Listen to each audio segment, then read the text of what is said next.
البيعة اللي يطلبوها من الإمام الحسين هي نفس البيعة اللي يطلبوها منا اليوم.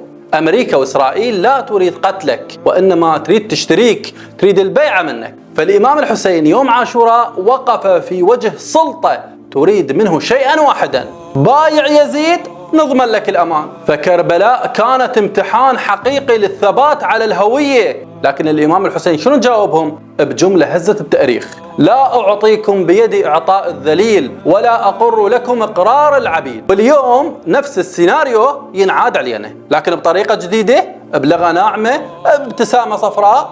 بايع أمريكا تعيش ملك، بايع التطبيع نفتح لك الأبواب، استثمارات، تقدم، تطور. بايع الغرب نعطيك الحرية، بايع وتخلى عن الحجاب، عن الولاية، عن الدفاع عن المظلوم، عن مبادئك، عن هويتك، نسويك ملك. ايه خلي نبايع، لكن على حساب شنو؟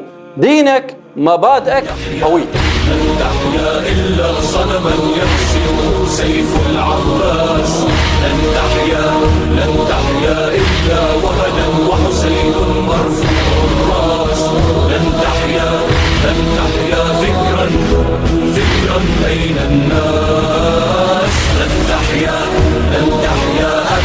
أبدا غير سهام في القرآن، لن تحيا غير حراب تطعن أحشاء